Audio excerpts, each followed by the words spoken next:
Usually when we talk about looking at a blueprint, there's this expectation of structural clarity. Right, like engineering. Yeah, exactly, like engineering. You look at the floor plan, and the load-bearing walls are marked with these thick black lines, and the architect just points and says, there's the foundation. Yeah, you expect something solid. Solid, hollow, clean, like entirely binary. We crave that kind of mathematical comfort, I think. We want human personality to be measurable, to be neatly sectioned off into a Myers-Briggs category. Or an astrological chart. Right, exactly. Just so we know exactly where the psychological weight is distributed. Yeah.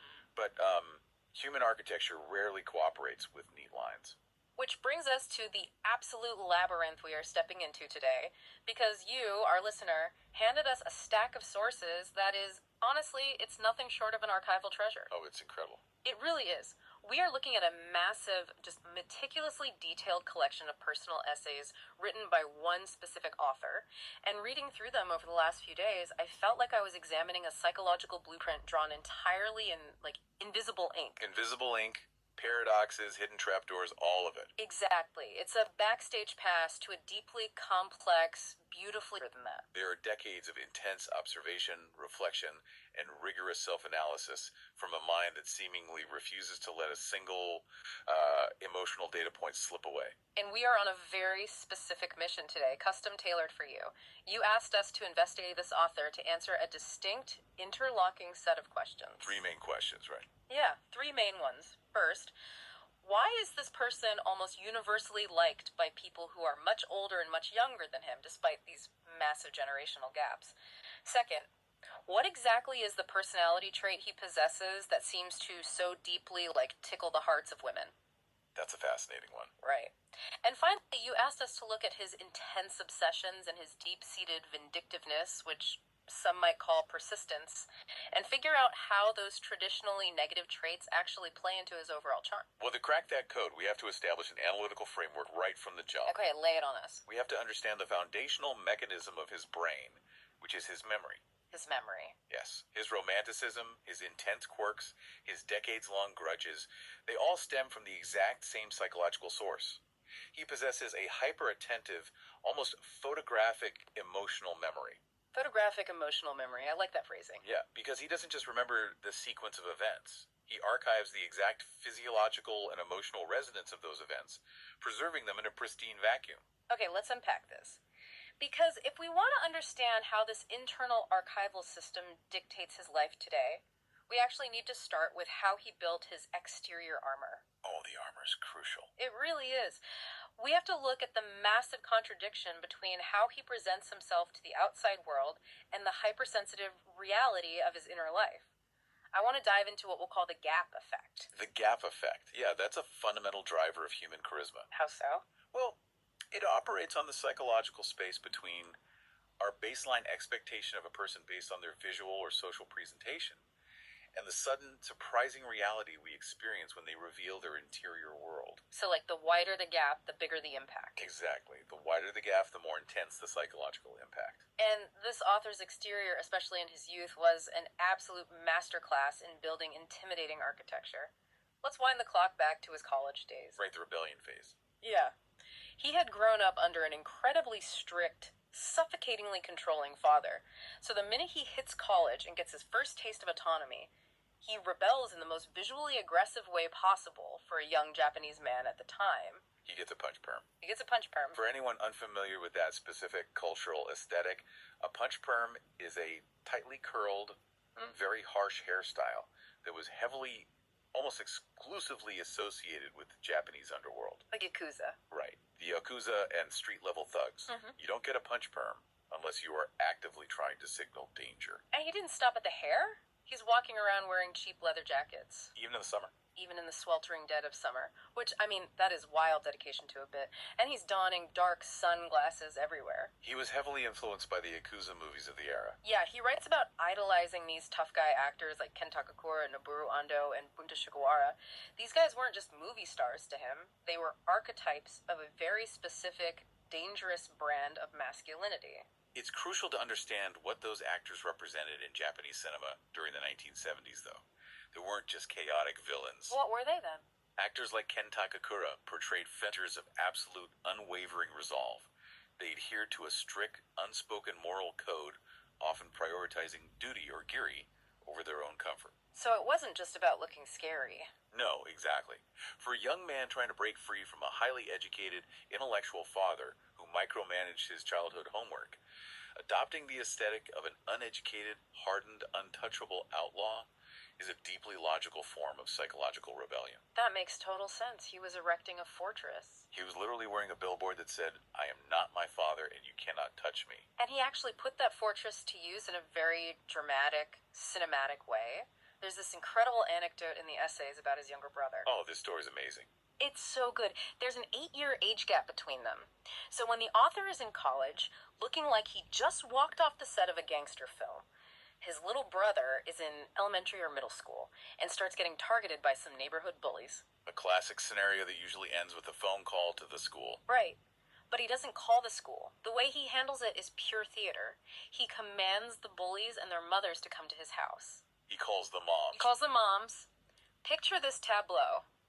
These terrified middle school kids and their anxious, apologetic moms walk into the living room, and sitting there waiting for them is this college student with a punch perm, dark sunglasses indoors, sweating in a leather jacket. Just radiating menace. Totally. He reaches out, grabs the main bully by the collar, and just glares at him with pure, silent intimidation. Wow. It terrified the kids, it completely rattled the mothers, but for his little brother. In that moment, the author was an absolute superhero. He weaponized his terrifying persona specifically to protect the vulnerable. Which perfectly illustrates the duality of his nature. The armor wasn't designed to inflict pain on the innocent. It was a highly calibrated shield deployed to protect his inner circle. Right. And this brings us to the sudden drop, the soft interior of the gap effect. Let's fast forward a few years. He sheds the yak look, enters the corporate world, but he maintains that hardened shell. He's viewed by his younger colleagues as a stern, serious, no-nonsense manager. Right. In Japanese workplace culture, they would say he has a very defined roshisa, a set, expected behavioral pattern. They have him pegged as a guy who is all business, entirely unyielding. Right up until a coworker who is on maternity leave decides to visit the office and brings her newborn baby with her. And what does our tough, stern, unyielding author do? The fortress completely collapses. It just shatters. He practically sprints across the office floor. He hovers over this baby and his face breaks out into this massive, radiant, completely unguarded smile. I love that visual. He writes in his essays that he has a profound weakness for babies. And in that moment, he didn't even try to maintain his stoic mask. His younger colleagues were absolutely floored. I didn't believe it. They literally confronted him and said, "We had no idea you could make that face. We have never seen this side of you." And that visceral shock his coworkers felt, that is the gap effect operating at peak efficiency. Because it's so unexpected. Exactly. Our brains are hardwired to assess threats. When someone you subconsciously perceive as a threat, or at least as stern and unapproachable, suddenly displays pure, unadulterated tenderness towards something entirely helpless, it triggers a massive cognitive dissonance. It shorts out your brain a little. It forces you to completely rewire your assessment of them. It proves that their toughness isn't born of coldness, it's born of a capacity to endure. Endure. That's a great word for it, because he has another fascinating trait that feeds directly into this endurance and protective nature. He refers to himself as a swallower of emotions, specifically negative ones. The Japanese term he uses is nomikomu hito, someone who swallows things down. Right. He explicitly documents his ironclad rule. He never brings his anger or his stress home from the workplace. Never. Never. If he has a disastrous day, if he's furious at a tyrannical boss, or if a client humiliates him, he physically swallows the emotion. He refuses to let his toxic workplace stress pollute the sanctuary of his family's home. That takes so much strength. His son actually wrote him a message when he finally moved out of the house, specifically thanking his father for never once bringing a bad mood through the front door. Think about the immense cognitive and emotional discipline that requires. If we want to answer the listener's first question, why does this duality appeal so strongly to both older and younger people? The architecture becomes clear. How so? Break that down. Well, for younger people, like his little brother or his junior colleagues, he presents as a fierce, unwavering protector. Yeah. He's the deep-rooted oak tree they can shelter beneath during a storm. Yeah, that makes sense. But what about the older people? For older people, mentors, older colleagues, older women. They possess the accumulated life experience to see right past the leather jacket and the stern office face.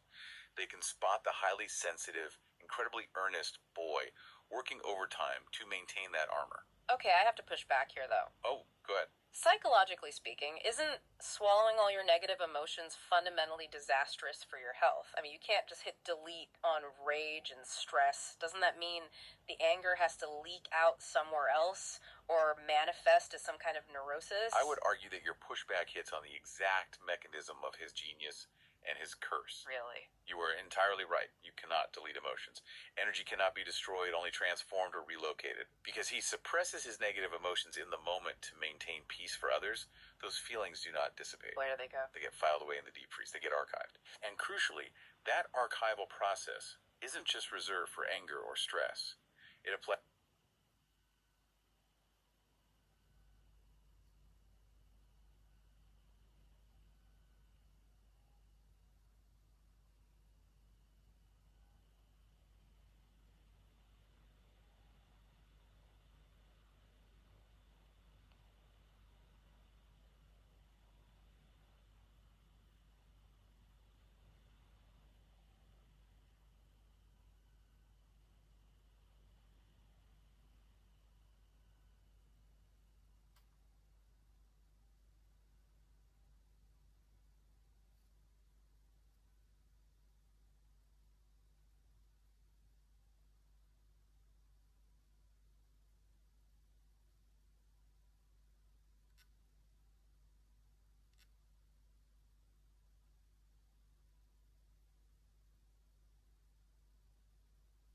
equally to his joy, his nostalgia, and his love.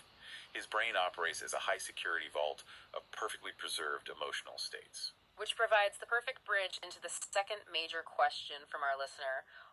What is the specific personality trait that tickles the hearts of women? Yes, the romantic archivist. We are moving from the Yakuza style protector to what I can only describe as the romantic archivist. We need to look at how his persistence and his obsession manifest in his romantic life because the essays read like highly curated romance films. To understand his appeal to women, we have to examine the sheer duration and microscopic clarity of his romantic memories. We aren't talking of fond recollections. We are talking about decades-long emotional preservation. Let's start with the story of his first love, because this is an arc that spans half a century. Half a century. Yeah. When he was in junior high school, he suffered from severe joint inflammation and had to make regular visits to a local neighborhood clinic. Working at this clinic was a trainee nurse. She was 2 years older than him, a high school-aged girl who had opted out of traditional high school to go straight into vocational training to earn a living. We have to pause and look at the power dynamic here. Yeah, it's significant. To a junior high school boy, a girl who is 2 years older and already wearing a uniform, working in a medical environment, seems like an entity from another dimension. She is an absolute adult in his eyes.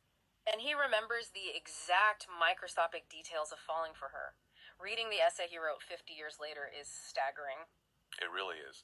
He describes the exact angle of the late afternoon sun slanting through the clinic's frosted window. He remembers the specific way that light hit her long brown hair, turning the edges into spun gold. Spun gold, wow. He refers to her without a trace of irony as an angel. He remembers the jolt of electricity he felt when he noticed her name tag bore the same common last name as his family. The level of detail is insane. He even remembers the exact scent of the cheap hair product he started buying and using solely to impress her during his 10-minute appointments. The sensory details, the light, the smell, the specific visual of the name tag, they're perfectly crystallized. He didn't just remember that he liked her. He remembered the atmospheric pressure of the room when she was in it. But it goes beyond just a visual infatuation. Ugh. He was agonizing over taking the Aiken, which is the standardized English certification test in Japan. Yeah.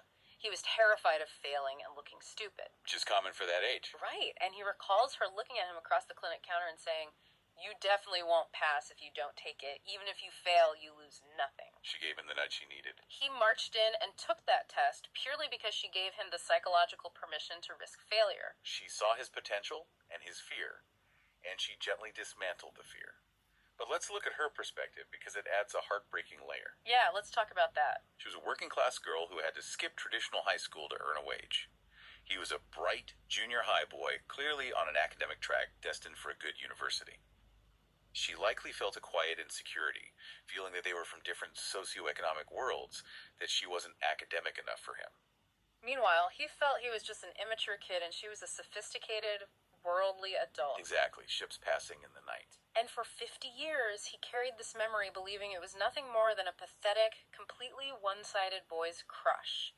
He thought he was just an annoying patient to her. Until he used the AI. Yes.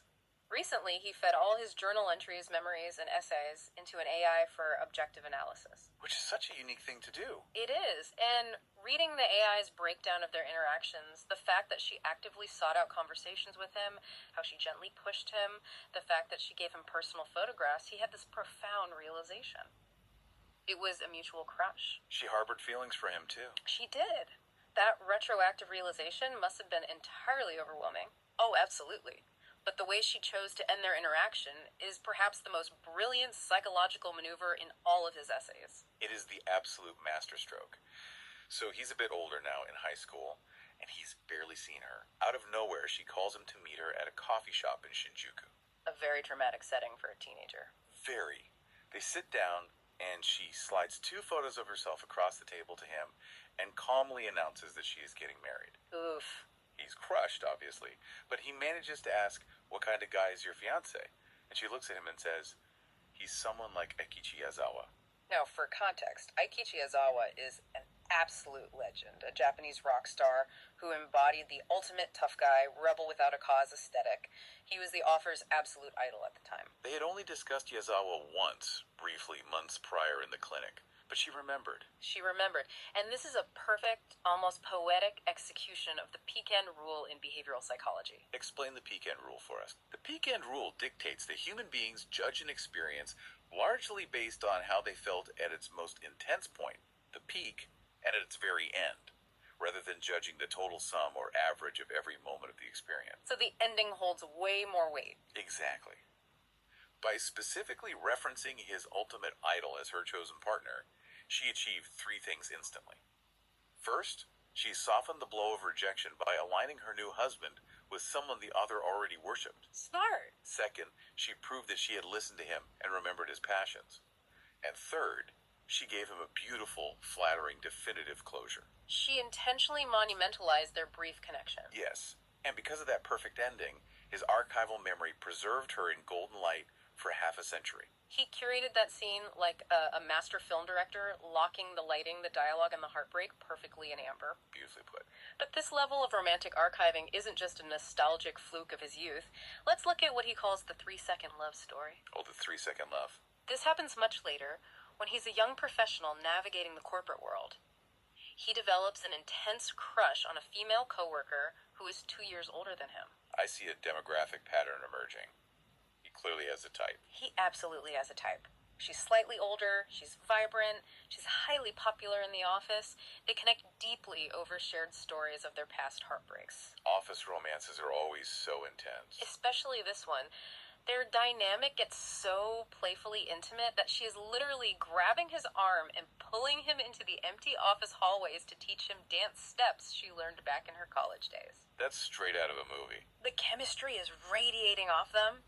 Everyone in the office is gossiping about how intensely into each other they are, but there is a massive barricade in the way. She has a boyfriend. Yeah. A man who is 8 years older, working in a completely different department at the same company. Exactly. So they are doing this intricate, agonizing dance around the giant elephant in the room. Then, one afternoon, she stops him in the hall. The playfulness drops. She looks at him and says, "You know people in the office are spreading rumors about us, right?" The moment of truth. He nods and says, "Yeah." And then she looks him dead in the eyes and asks, "But we're just a rumor, right? We're nothing." Right. This is the absolute crucible of their relationship. He writes that for exactly 3 seconds they held unbroken eye contact. In those 3 seconds, the air in the hallway became completely electric. He says they both silently, fully, and without any ambiguity acknowledged that they were desperately in love with each other. 3 seconds of pure honesty. The feeling was entirely, undeniably mutual. But then, after those 3 seconds, showing an immense, almost physically painful amount of restraint, he quietly replies, "Right, because you have a boyfriend." And he notes that her reaction was a mixture of profound sadness, but also deep, deep relief. See, I'm going to push back aggressively on this one. All right, let's hear it.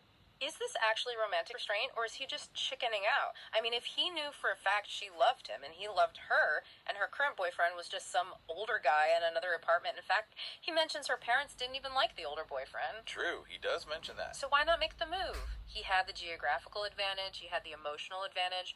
Couldn't someone argue that stepping away isn't noble, it's just passive? Was he just afraid of the messy reality of a complicated breakup? I get why you'd see it that way, but I'd argue that your pushback views romance purely through the lens of acquisition, the idea that you must possess the thing you love. Okay, fair. But for an archivist, preservation is far more important than possession. Preservation. Yes. If he blows up her life, forces her to endure a messy, gossipy breakup in the middle of their corporate office, and deals with the fallout from an older colleague, the pure, crystalline nature of their love becomes tainted by mundane, ugly reality. Office politics, bickering. Exactly. By stepping back in that exact 3-second window, he preserved the absolute perfection of unconsummated mutual desire forever. It never had a chance to decay into bickering over dirty dishes or office politics. Wow. Okay, that frames it completely differently. Add that to the bigger picture of what tickles women's hearts. Right. The listener's second question. Women possess a highly attuned radar for being truly observed. This level of devotion, combined with this level of restraint, is intoxicatingly romantic. He doesn't just remember women as footnotes in his life, he monumentalizes them as protagonists. Like the lighting, the phrases. He remembers their exact phrasing, the lighting in the room, the specific unspoken tension in a 3-second gaze. To a woman, to be seen that clearly, to be understood that deeply without having to explain yourself, and to be preserved that perfectly in someone's mind, is the highest form of flattery. It's validation on a massive scale. He treats a woman's emotional landscape with the ultimate respect. He steps back when stepping forward would cause her chaos, but he validates her existence by never, ever forgetting the profoundness of their connection. His emotional object permanence is staggering. Once you are cataloged in his archive, you exist there vividly forever. Vividly forever. And it applies to everything he loves, not just romance. We have to look at the sheer scale of his obsessions. Let's talk about the 35-year anime quest. This story perfectly illustrates the sheer depth of his persistence, transitioning from romantic love to media obsession. So when he was 9 years old in 1971, he was sitting in front of the TV waiting for his favorite wrestling anime, Tiger Mask, to finish its broadcast so he could watch whatever came next. Just a normal kid watching TV. Yeah, but while waiting, he catches exactly 30 seconds of the ending credits of a girl's anime called Sakurai no Taiyo Wandering Sun. He sees an illustration of a mature, tragic heroine holding a guitar, and he hears this hauntingly beautiful, melancholic theme song. 30 seconds. 30 seconds. That's a modern TikTok video. 30 seconds was all it took. He becomes so utterly consumed by the melancholic atmosphere of this heroine that he scours bookstores and buys the girl's manga it was based on. Which, for a 9-year-old boy in early 70s Japan, risking the mockery of his peers to buy a girl's comic, shows immense dedication. Huge dedication. He reads the first 3 volumes, and the story is shockingly dark. Babies switched at birth, crushing poverty, tragic deaths. He is completely hooked. But before he can buy the 4th and final volume to see how it ends, it goes out of print. It vanishes. It vanishes from shelves. And most people, honestly, 99.9% of humanity would just shrug, say, oh, well, guess I'll never know if the girl with the guitar finds happiness, and go back to playing outside. Not our archivist. Nope. Because the emotional loop remained open, his brain refused to let it go. This is a massive manifestation of the Zeigarnik effect. The Zeigarnik effect. It's a psychological principle that we remember interrupted or incomplete tasks far better than completed ones. Oh, that makes total sense here. He spent 35 years passively and actively tracking down that specific out-of-print 4th volume. 35 years. That's half a lifetime. He scoured used bookstores across decades just to read the final chapters and grant himself psychological closure on a story that hooked him for 30 seconds when Nixon was president. That's unbelievable. And he executes the exact same multi-decade persistence with real people. Right, the radio host. Yes, he talks about his favorite shortwave radio host from the 1970s, a woman named Teruko Ohashi. When he was a high schooler, he listened to her show religiously, but he was too intimidated to join her official fan club because it was run by older, sophisticated college guys. He fell out of his depth. So fast forward 48 years. He's a grown man, a grandfather, and he tracks her down online. He discovers she still hosts small fan meetings. 48 years later. Yeah. He buys a ticket, walks into the room, and finally gets to play the role of the devoted younger brother fan to his idol half a century later. He closes the loop. It is a beautiful testament to loyalty. But, and this is where we must pivot to the third part of our listener's prompt. The vindictiveness. Yes. We have to ask what happens when this exact same biological mechanism, this photographic emotional memory, this absolute inability to let go of an intense feeling, is applied to experiences that caused him pain. Right. We have explored the romantic archivist, but now we have to turn the blueprint over and examine the dark side of the archive. We are moving into Section 3 to explore the vindictiveness and the persistence of his grudges. The exact same psychological trait that makes him a devoted, poetic romantic also makes him capable of nurturing grudges with terrifying precision for more than half a century. Let's start with the central antagonist of his early life. His father. And honestly, this specific story blew my mind because of how petty it sounds on the surface, yet how deep the scar actually goes. It's a very revealing story. When the author was in elementary school, his father rigorously, almost obsessively controlled his academic life. His father was highly educated, but dictatorial in his methods. Very demanding. Very. One day, the young author has to write an essay for a school observation day, the specific day where all the parents stand in the back of the classroom and watch their children perform. The kid writes a completely innocent, joyful little essay about his favorite hobby, collecting sake bottle caps. A very standard, developmentally appropriate topic for a little boy. Totally normal. But his father reviews the draft and deems it insufficient. He forces the boy to rewrite it over and over again, stripping the joy out of it. Micromanaging to the extreme. Finally, the father writes something on a slip of paper and forces the boy to end the essay with a very specific, highly condescending phrase he makes him write. My mother says she doesn't understand what's fun about it, but you don't know, do you? It's interesting. The Japanese phrasing of this is so important. Yeah, in the original Japanese, the phrasing is incredibly specific and arrogant. Shiranen dana, omoshiroin da yo. Let's analyze that phrasing. It is a highly unnatural, patronizing syntax for a child to use towards an adult, especially their own mother. It's the tone a smug professor might use with a feeling student. Exactly. And the author, even as a little kid, knew it sounded fundamentally wrong.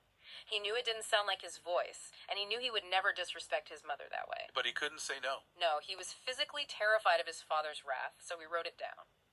And of course, on observation day, the teacher specifically selects him to stand up and read his essay out loud in front of the entire class and the wall of watching parents. A nightmare scenario. He is forced to read those fake, arrogant, condescending words as if they were his own authentic thoughts.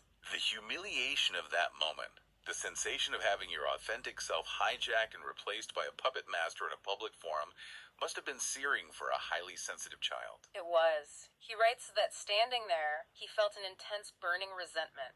And the kicker, the absolute wildest part of this story. 60 years later. 60 years later, reading his essays today, he still remembers the exact wording. He remembers the specific syllables that felt poisonous in his mouth. He has held a burning grudge against his dead father over a bottle cap essay for 6 decades. And I anticipate your pushback here. You know exactly where I'm going. I have to challenge this. Go for it.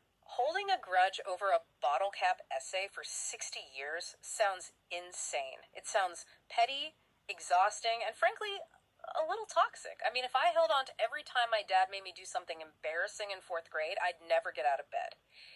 Is this level of vindictiveness really something we should be framing as part of his charm? If it were just about the bottle caps, I would agree with you. It would be pure pettiness. But consider the psychological mechanics underneath the story. Okay, what am I missing? This isn't a grudge about a hobby. It is a grudge about existential erasure. Existential erasure. Yes.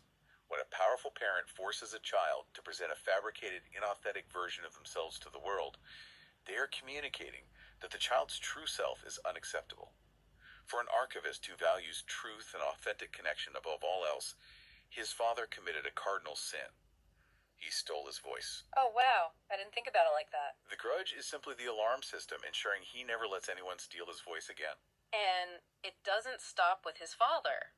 His mother is equally subjected to the unforgiving spotlight of this archive of grievances. Yes, the archive plays no favorites. He details a profound betrayal by his mother when he was just a little boy, maybe kindergarten age. His strict father had laid down an absolute rule forbidding him from crossing a busy, dangerous street to go to a store further away. A standard safety rule. But one afternoon, the boy wanted something specific from that store, so he gathered his courage, crossed the street, bought the item, and navigated safely back home. He was incredibly proud of his independence. He felt like a big kid. He immediately confessed his adventure to his mother. He said, "I crossed the street, but please keep it a secret from Dad. He'll kill me." He offered her vulnerability, and he asked for an alliance. He trusted her implicitly. She smiled, praised him for successfully running the errand, and verbally agreed to keep his secret. 2 minutes later, literally 2 minutes, the father walks into the room, and she instantly, casually tells him what the boy did. Oh no. And the father immediately violently strikes the child. A physical assault resulting directly from a broken verbal contract. He writes that he has never, ever forgiven her for that betrayal. It fundamentally severed his core trust in her. And his essays paint a very complex, almost clinical, uncomfortably objective view of his mother. He has an entire essay titled, "Why I Couldn't Love My Mother." Which, we must acknowledge, is a remarkably taboo topic to write about publicly. Especially in Japan, right? Especially within Japanese culture, yes, which culturally mandates a deep veneration and filial piety toward the mother figure. To publicly state I couldn't love her is a massive transgression of social norms. But he justifies it through forensic observation. He acknowledges the duality of her existence. He admits she was universally loved by the neighbors in their apartment complex. All the younger mothers adored her. They flocked to her and treated her like a wise, comforting big sister. But inside the home, Inside the walls of their home, he observed a dark, disconnected, deeply erratic side to her. he documents her flaws with the precision of a prosecuting attorney laying out evidence. The sensory details of his resentment are incredible. He vividly remembers her feeding him a dish she called vinegar pork that was literally just cheap chunks of pork boiled in plain, unseasoned vinegar. The acidity made him physically choke. Awful. He remembers her making awful watery curry because she arrogantly refused to read the instructions on the back of the box and only used half the required roux. You might think, so what? She was a bad cook. But memory is deeply tied to the olfactory and gustatory senses. Bad food, presented without care, becomes a sensory anchor for emotional neglect. It communicates a lack of attention to his experience. But the archive holds much darker memories than bad curry. He noted her violent, highly unpredictable emotional triggers. The cousin story. Yes. There's a story where a younger cousin was over at the house, played a prank on him, and the author yelled, "You bastard," at the cousin. His mother, hearing the specific aggressive tone in his voice from the other room, suddenly snapped. She lost it. She flew at him with the terrifying physical strength of a grown man, hurled him against the wall, and slapped him back and forth repeatedly. While she was hitting him, she was screaming that he sounded exactly like her own abusive, terrible younger brother. She completely dissociated. She hallucinated her own unresolved childhood trauma onto her son, punishing him not for what he did, but for who he suddenly sounded like. And then there were the lies. She constantly fabricated narratives to maintain her social standing. Like the exams. When he was taking his university entrance exams, he decided to apply for a recommendation exam to secure his spot early. His mother, obsessed with appearances, believed recommendation exams were sneaky and meant for kids who weren't smart enough to pass the grueling general exams. Status was everything to her. So she actively tried to sabotage his studying by intentionally inviting loud, boisterous friends over to the house the night before his test. Sabotaging her own son. And when he miraculously passed anyway, she forced him to hide his acceptance from her friends for months. She literally made him forge fake letters announcing his general exam, passing much later in the year, just so she could maintain her perfect fictional narrative to her social circle. This brings us back to your earlier pushback about pettiness and vindictiveness. Right. When you hear the full scope of these stories, his vindictiveness requires a complete reframing. It is actually a manifestation of a strict, incredibly rigid adherence to fairness and authenticity. How do you mean? Why does he hate the bottle cap essay? Because it forced him to be inauthentic. Why did the street crossing incident sever his trust forever? Because an adult broke a clear verbal contract. Why did he despise his mother's lies about the exams? Because it prioritized a fictional social narrative over his actual hard-earned reality. It's a pattern of demanding truth. Exactly. He holds these grudges because he takes human interaction incredibly seriously. He expects adults to mean exactly what they say. He expects people to be authentic. When they fail that test, his archival memory traps them in their hypocrisy forever. But practically speaking, doesn't this level of intense memory make him a nightmare to work with? I mean, if you make one mistake in a meeting with him, if you lie to him once, he's going to remember it with photographic clarity in the year 2080. It absolutely could make him a tyrant. If he lacked introspective self-awareness, he would be a monster holding everyone hostage to their past mistakes. But he's not. He's not. And here is the crucial redeeming twist of his psychology. He is hyper-aware of his own archive. He knows exactly how deeply trauma and slights can scar a person because he carries the scars himself. But what does he do with that? He actively uses this hyper-awareness to reverse engineer his trauma. He utilizes his memory of past injustices to ensure he absolutely never inflicts the same damage on the younger people he interacts with today. His baggage is the fuel for his empathy. Oh, wow. Okay, that completely flips the script. Which provides the perfect thematic bridge into the final piece of our listener's prompt. How he interacts across generations in the real world today. We need to look at how he synthesizes all this trauma and memory into action.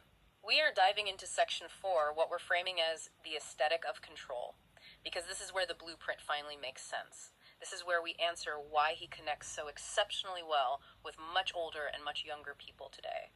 He takes his obsessions, his photographic memory, and his childhood traumas, and he channels them into a highly curated, deeply empathetic way of navigating the world. He doesn't let the weight of his archival baggage crush him. He grinds it down into a lens through which he can see other people more clearly than anyone else does. Let's look at a brilliant, seemingly mundane anecdote about his everyday life that perfectly illustrates how he interacts with older people. The cafeteria cashier game.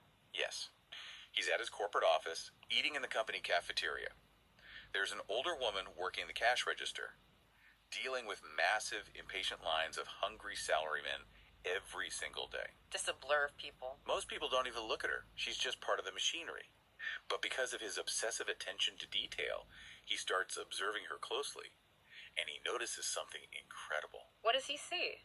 She isn't just calculating the total for the tray directly in front of her. She is craning her neck, looking 3 trays deep into the line, doing the mental math for multiple complex orders simultaneously, and preparing the exact change in her hand before the person has even reached for their wallet. She is an absolute savant of the cash register. She's operating at an elite cognitive level in a job most people dismiss. Exactly.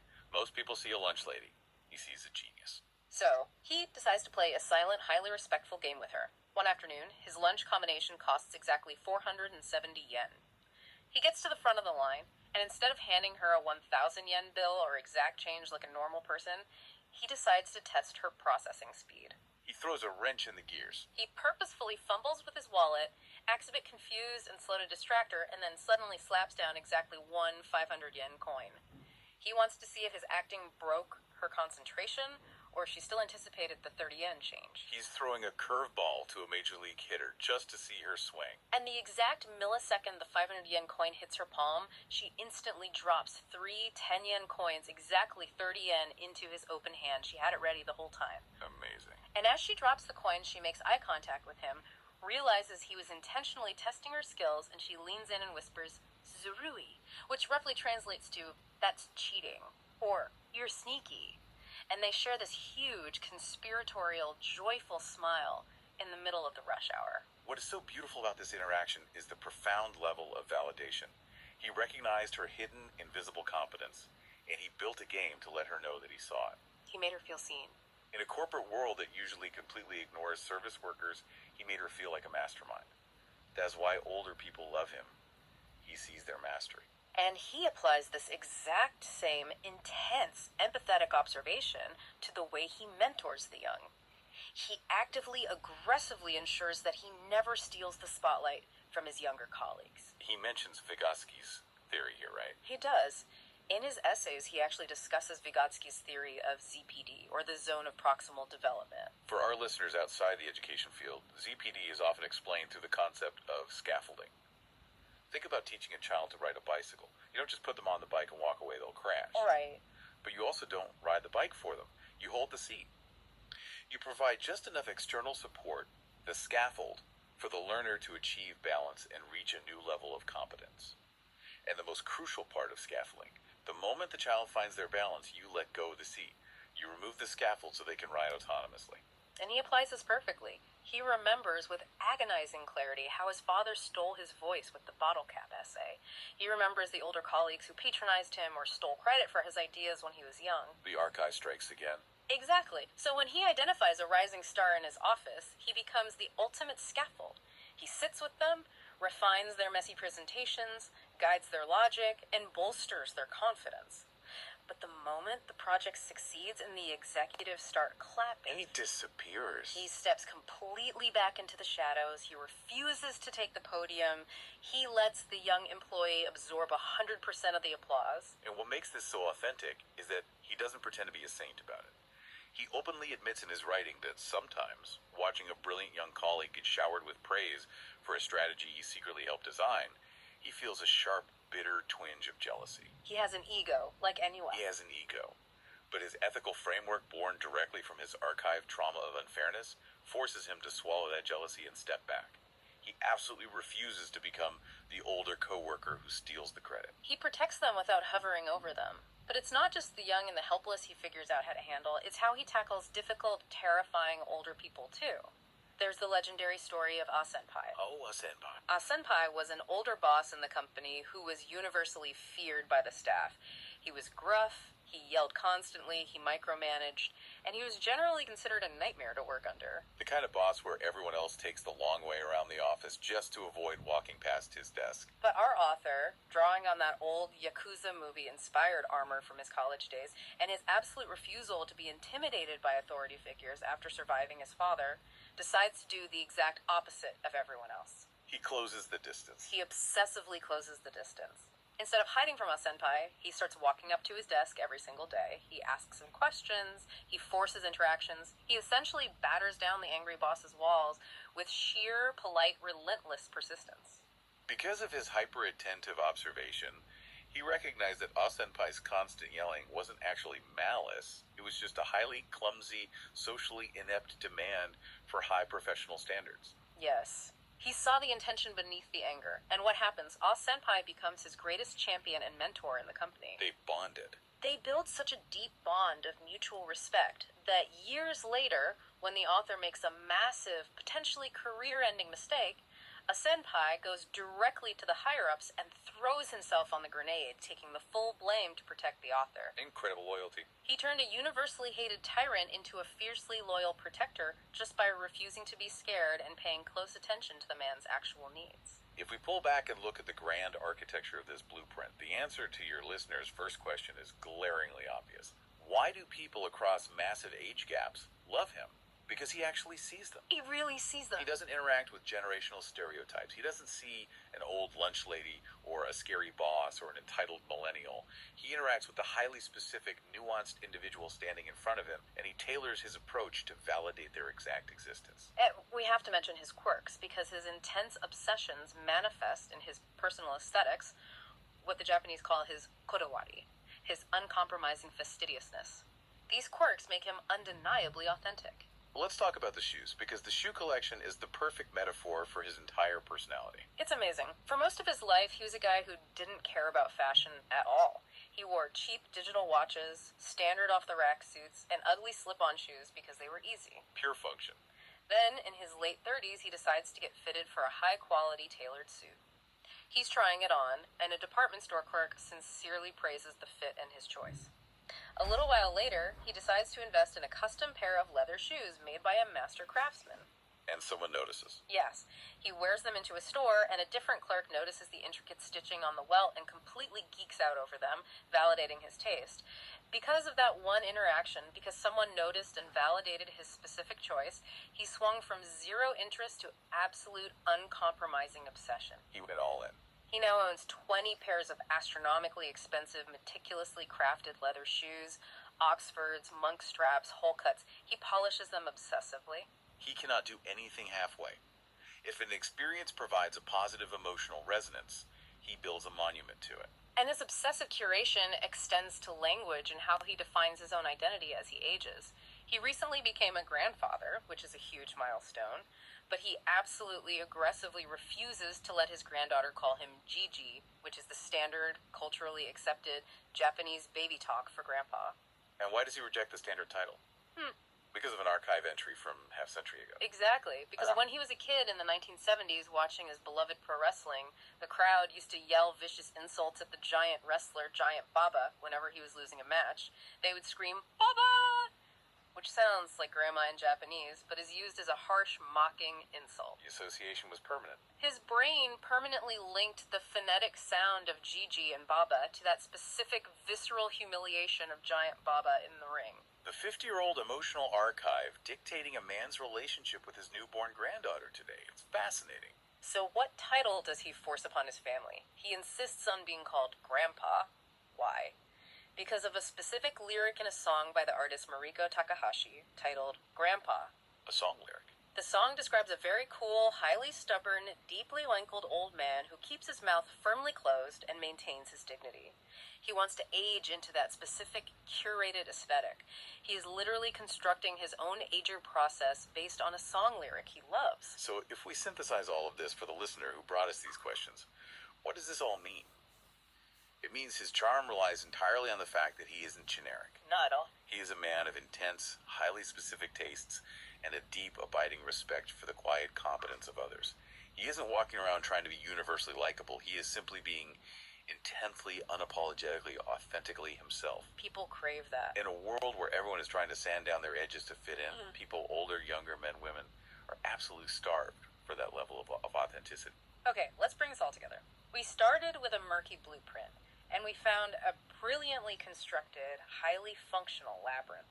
The author's charm lies in the massive tectonic friction of his contradictions. He presents a tough, Yakuza-inspired, unyielding exterior that serves only to protect a deeply romantic, tender archivist who will melt into a puddle at the sight of a newborn baby. He tickles women's hearts not through grand, empty gestures, but because he pays microscopic attention to the details of their interactions. He remembers the lighting, the exact phrasing of their fears, the unspoken hesitations, and he monumentalizes them.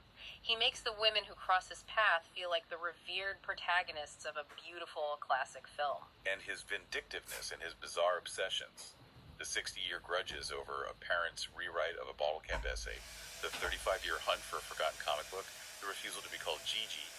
They aren't toxic flaws to be medicated away. They are the inevitable byproduct of a mind that takes human connection so incredibly seriously that it simply refuses to forget anything, good or bad. His baggage is the high-octane fuel for his empathy. He remembers exactly how it felt to be wronged, to have his voice stolen, so he aggressively, silently protects the young from experiencing that same theft. He is a man who swallowed his own daily rage so his family wouldn't have to choke on the fumes, and who now spends his professional life quietly setting up scaffolds for others to climb, only to step away into the shadows before the applause starts. It's an incredible way to live. It really is. And I want to leave you, our listener, with a final provocative thought, something to really mull over as you go about your week. I want you to think about your own grudges. Think about your own weird, highly specific obsessions that you hide from people. The things you just can't seem to let go of. The song lyric you overanalyze. The slight from a teacher in the 4th grade that still makes your blood boil when you're trying to fall asleep. The velour collection you maintain in your closet. We are constantly conditioned by society to view these things as our fundamental flaws. We are told to let it go, to move on, to be normal. The modern wellness industry often tells us to shed this baggage at all costs. To just, meditate it away. But looking at the incredibly rich, deeply connected, profoundly impactful life of this author, what if your absolute refusal to let go of a childhood slight is the exact mechanism that gives you your fierce sense of justice today? What if your bizarre obsession with a specific movie scene or a pair of shoes is the exact thing that makes you quirky, distinct, and utterly fascinating to the people who take the time to know you? What if the things you were desperately trying to hide or fix are the exact things people are actually looking for? Exactly. What if your baggage isn't weighing you down at all? What if your baggage is actually your blueprint? What if it is the very foundation, the load-bearing wall of your charm? Thank you so much for bringing us this incredible stack of sources and for giving us the keys to such a magnificent psychological vault. Until next time, keep exploring the murky waters.